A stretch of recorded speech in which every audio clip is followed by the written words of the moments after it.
ನಾನು ಅದು ನನ್ನ ಬಿಡ್ತು, ನೀನು ನಾನು ತುಣಿಬೇಕು, ನನ್ನ ರಜೆ ಇಡಬೇಕು, ಮನೆ ಕಬಿಟ್ಟೆ ನಾನು ತುಣಿ ಅಂದ್ಬಿಟ್ಟು ಮನೆ ಕಬಿಟ್ಟೆ ನಾನು. ಅದು ನನ್ನ ಅರ್ಗಾಸಿ ಮ್ಯಾಗಡಿಗೆ ಬಂದು ಅವ್ರನ್ನ ಬೆಡ್ಸ್ಕೊಂಡು ಈ ಥರ ಮಾಡಿದ್ದೆ. ನಾನು ತಿರ್ಗಕ್ಕೆ ಎದ್ಬಿಟ್ಟು ಕೆಳಗಡೆ ಹಸಿ ಓಡೋದೆ ನಾನು ಅಮ್ಮನ ಕರ್ಕೊಂಡು. ಎಷ್ಟು ಜನ ಇದ್ರಿ? ನಾವು 3 ಜನ ಇದ್ದರು. ಸುಣ್ಣ ಉಗ್ಗಕ್ಕೆ ಬಂದಿದ್ದು. 8:15 8:45 9 ಗಂಟೆ ಆಗಿತ್ತು. 9 ಗಂಟೆ ಏನಾಗಿತ್ತು ಏನೋ ಟೈಮ್ ನೋಡಿಲ್ಲ ನಾವು. ಇವತ್ತು ಮಂಗಳವಾರ ರಜೆ ಅಲ್ವಾ, ನಾವು ಬೇಗ ಉಕ್ಕೊಂಡು ಹೋಗೋಣ ಅಂತ ಬೇಗ ಬಂದಿದ್ದು. ಅದು 8:45 9 ಗಂಟೆಗೆ ಬಂದಿದ್ದು.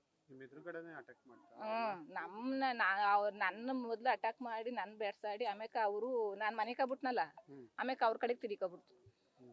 ನನ್ನ ಮೊದಲು ನನ್ನೇ ನೋಡಿದದು. ನಾನು ನೋಡಿ ನಾನು ಓಡ್ ಬಂದಿದ್ದು ನೋಡಿ ನನ್ನ ನನ್ನ ಹೊತ್ತಿನೇ ಬಂದು ಕಿರ್ಚಾಡಿ ನಾನು ಹಿಂಗೆ ಮನೆ ಕಬಿಟ್ಟೆ. ನಾನು ಹಿಂಗೆ ನಿಂತಿದ್ರೆ ನಾನೇ ಮೊದಲು ಹೋಯ್ತಿದ್ದು. ರಾಗಿಣಿ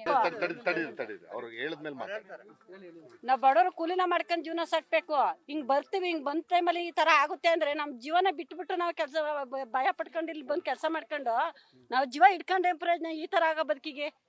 ಯಾವ್ದಕ್ಕೂ ಒಂದು ಅಧಿಕಾರಿಗಳು ಜವಾಬ್ದಾರಿತನ ತಗೊಂಡ್ರೆ ಮಾತ್ರ ನಮಗೆ ಹೆಲ್ಪ್ ಆಗೋದು.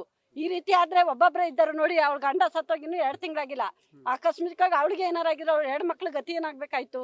ಈಗ ಇವ್ರು 2 ಹೆಣ್ಮಕ್ಳು ಮದುವೆ ಮಾಡಿದ್ದಾರೆ, ಅವ್ರ ಆರೈಕೆ ಎಲ್ಲ ಮಾಡಕ್ಕೇನು ಆಯ್ತಾ? ಅವ್ರ ಸಮಸ್ಯೆಗಳನ್ನೆಲ್ಲ ಅರ್ಥ ಮಾಡ್ಕೋಬೇಕು ಆಯ್ತಾ. ಅಧಿಕಾರಿಗಳಾದರು ಯಾವ್ದೇ ಅಧಿಕಾರಿಗಳಾಗಿರ್ಲಿ ಅವ್ರೊಂದ್ ಸ್ವಲ್ಪ ಜವಾಬ್ದಾರಿ ತಗೊಂಡು ಇದ್ರ ಮೇಲೆ ಒಂದ್ ಸ್ವಲ್ಪ ಕ್ರಮ ತಗೊಳ್ಳಿ. ನಮ್ಮ ಹಳ್ಳಿ ಜನಾಂಗಕ್ಕೆ ಅಂತೂ ಭಾರಿ ಹಿಂಸೆ ಆಗ್ತಾ ಇದೆ.